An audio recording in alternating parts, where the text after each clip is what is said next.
There, my name is Keith Sicat. I'm part of Kamao Komiks, and you're watching FlipGeeks.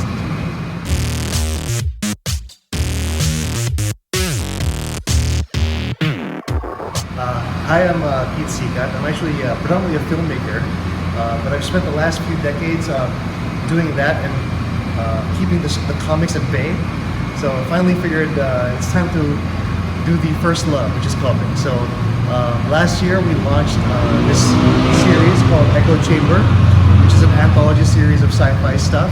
And each issue has 3 stories, and mine is Outerspace Filipino Workers, OFWs, and it's a kind of, well, syempre social commentary sa situation of mga OFW, but in a cosmic scale.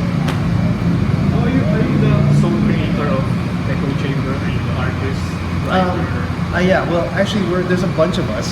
So each of us it's a creator-owned situation. So each of us writes their own stories and explores their own concepts. So, for instance, over here you have Vida Escariaga's Zaira. He's the guy who created Superdog, and his kind of spunky, what is it? If the Powerpuff Girls got on acid, that's this. And then everyone has their own. So mine, of course, the OFWs.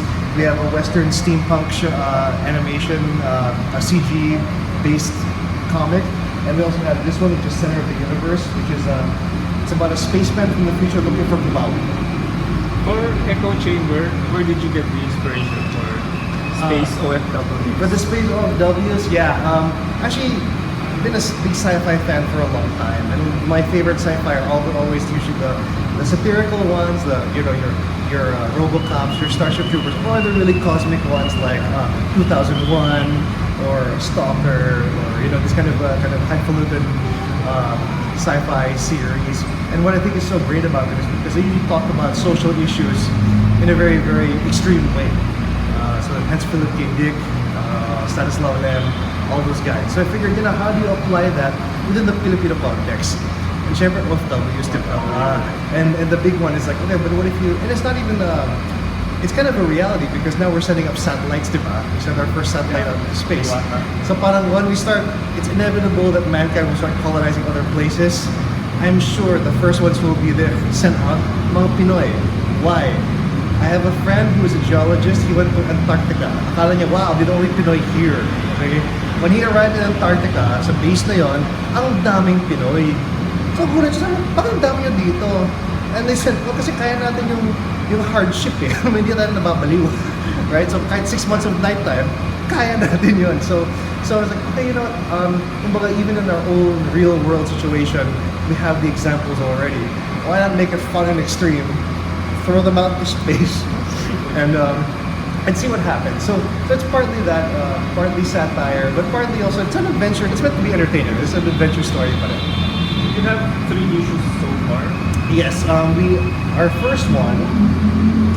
This is our first one. We launched this last August at the Indiket, which is followed quickly by the second issue here, and our third one, which is my personal favorite. Not just new.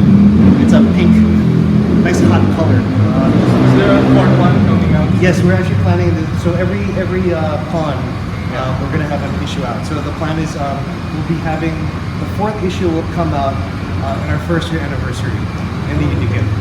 So aside from Echo Chamber, do you have anything new coming up? Yeah, the big one that we had recently was because again, I'm currently a filmmaker, right? So the documentary that I did was released a few years ago. It's finally out on DVD. So I'm actually launching it today here at the Comic Con. So that's out now. Of course, we also have fun things like accessories and things like we have fun pins and keychains. And of course, Vida, who's our veteran guy, since he's been around since the Funny Comics days. He always sells his original artwork, as well as some other issues of his original creation, Superdog, which I think people of a certain age all know. I won't say how old.